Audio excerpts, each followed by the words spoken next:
नमस्कार बच्चों। आज बीए पार्ट फर्स्ट में अपन स्वप्न वासवदत्तम जो नाटक है उसके 5वें अंक की चर्चा कर रहे हैं। विदूषक और राजा आपस में बैठे हुए थे, बातचीत कर रहे थे। तो राजा ने जो स्वप्न देखा, स्वप्न के बारे में अपने मित्र से चर्चा कर रहे थे। तो मित्र कहता है कि महाराज, आपने इस नगर में एक तरह जो यक्षिणी रहती है, शायद आपने उसे देख लिया, इसलिए आपको वासवदत्ता की याद आ गई। भाई, जो पहले मर चुकी है और वो आपको कैसे दिखाई दे सकती है? तो निश्चित रूप से आपने उस यक्षिणी को देख लिया, जिससे आपको ये आभास हो रहा है कि वो वासवदत्ता थी। तो राज कहता है कि नहीं नहीं मित्र, नहीं। देखो, स्वप्नस्य अन्ते विबुद्धेन नेत्र विप्रोषित अंजनम चारित्रम अपि रक्षन्त्या दृष्टम दीर्घ अलकम मुखम।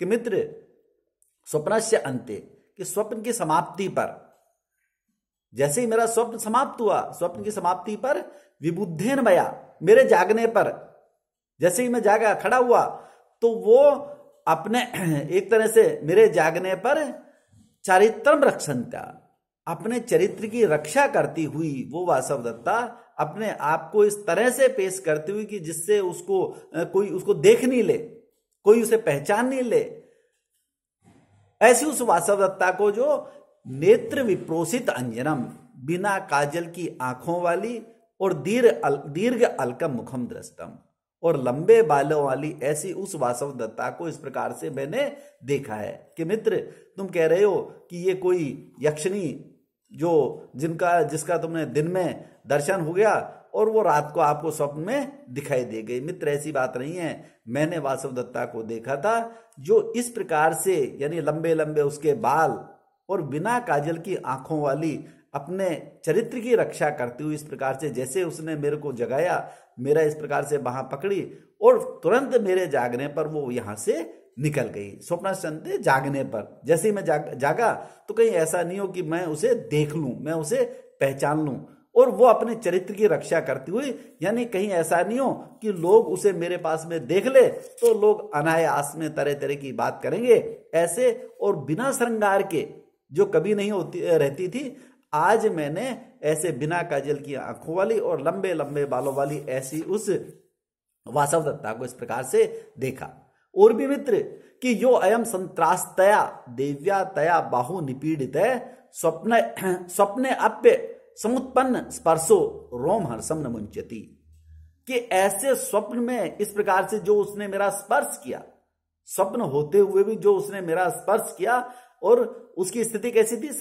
संत्रस्तया, एक तरह से डरी हुई, घबराई हुई, थोड़ी भयभीत इस प्रकार से होती हुई, उसके द्वारा उस देवी ने अयम बाहु निपीड़ित है, जो उसने मेरी बाह पकड़ी, वो स्वप्ने भी, हालांकि वो स्वप्न था, लेकिन स्वप्न में होते हुए भी उत्पन्न संस्पर्श, उसके द्वारा एक तरह से जो उसका स्पर्श करना, एक तरह से जो रोमांच उत्पन्न करता है, वो कहता है रोम हर्षम न मुंचती। वो रोमांच अभी भी इस प्रकार से, जागने पर भी इस प्रकार से नहीं छोड़ता। अभी भी इस प्रकार से मेरे अंगों को तुम देखो, उसको देखने से ऐसा लगता है कि अभी भी ये अंग एक तरह से रोमांचित हो रहे हैं। हालांकि वो इस प्रकार से डरी हुई थी, भयभीत थी, लेकिन भयभीत होते हुए भी उसने जो मेरा स्पर्श किया, उस देवी ने जो इस प्रकार से मेरी बाह पकड़ी, जो इस प्रकार से मुझे जगाया, उसके बाह पकड़ने से स्वप्न में होते हुए भी इस प्रकार से जो उत्पन्न जो रोमांच था, वो रोमांच अब भी इस प्रकार से मेरे अंगों को रोमांचित कर रहा है। कि मित्र, तुम जो कह रहे हो ऐसी बात नहीं है, अभी भी इस प्रकार से तुम मेरे अंगों को इस प्रकार से देख सकते हो, जो उसने मेरी बाह पकड़ी और उसके बाद में क्या स्थिति हुई उसको अब तुम देख सकते हो। इतने में ही उनके पास में जो द्वारपाल है वो आके इस प्रकार से वापस, जो कांचुकी है, वो विदूषक और वो बातचीत कर रहे थे, तो कांचुकी उन्होंने कहा कि महाराज, इस विषय से अब आप बाहर आइए, आपके विजय के प्रस्थान के लिए सब चीजें तैयार है और आपके द्वारा अब मात्र सिर्फ आदेश की आवश्यकता है। कि भिन्ना ते रिपवो भवद गुण रतः पूर्वा सम आश्वासिता, पार्श्वनि या अपि भवत प्रयाण समय तस्या विधानम कृतम यद्यत साध्यम हरि प्रमाथ जन्नम तत्तत् मया अनुष्ठितम तीर्णा च अपि बलई नदी त्रिपथगा वत्स तव हस्त वत्सस्य हस्ते तव, कि मात्र अब तुम्हारे हाथ में ही है वत्स प्रदेश, कि हे महाराज जो आपके रिपो भिन्ना जो शत्रु हैं वो तितर बितर कर दिए गए हैं। यानी राजा को विजय के लिए जो शाम दाम दंड भेद वाली रणनीति है उसके अनुसार आपके जो शत्रु पक्ष के जो आसपास के लोग हैं उन सारे शत्रुओं को एक तरह से अपने अपने में मिला लिया गया है, उन शत्रुओं को तितर बितर कर दिया गया है। यानी उसके साथ में अब बहुत ज्यादा लोग नहीं है शत्रु के साथ में। भवद गुण रता पूर्वा, आपके गुणों पर आश्रित रहने वाले जो पूर्ववंशी लोग हैं समाश्वासिता, वो भी आश्वस्त है, यानी आपके ऊपर वो पूर्ण रूपेण आश्वस्त हैं और उन्हें भी ये विश्वास दिला दिया गया है कि भाई अब एक तरह से आपका विजय होना सुनिश्चित है, आपकी विजय सुनिश्चित है, इसलिए घबराने की कोई आवश्यकता नहीं है। वो सब उनको विश्वास दिला दिया गया है, आपके जो अधीन रहने वाले जो लोग हैं पूर्वा उनको इस प्रकार का।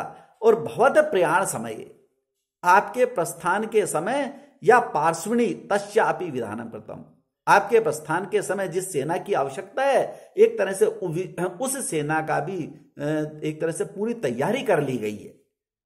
आपके विजय यात्रा के समय आपके पीछे पीछे चलने वाली पदाति सेना है, उस पदाति सेना का भी पूरी तरह से उसकी तैयारी कर ली गई है, उसको तैयार कर दिया गया है, पुनर्गठन उसका वापस कर दिया गया है।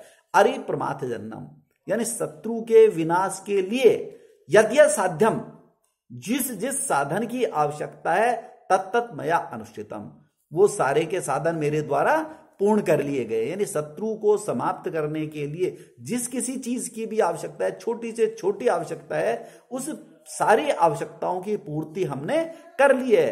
बलश्य अपि त्रिपथगा नदी तीर्णा, और सेना ने जो गंगा नदी है वो पार कर ली है। सबसे बड़ी जो बाधा है गंगा नदी, एक तरह से सेना ने वो पार कर लिया है, क्योंकि जब उफान पे होती है तो गंगा नदी को पार करना कोई साधारण बात नहीं है। और एक तरह से शत्रु को विजय तो बाद में, शत्रु के ऊपर विजय तो बाद में प्राप्त करेंगे, सबसे पहला संकट तो इस नदी को पार करना होता है। लेकिन हमने आज गंगा नदी पहले ही पार कर ली है।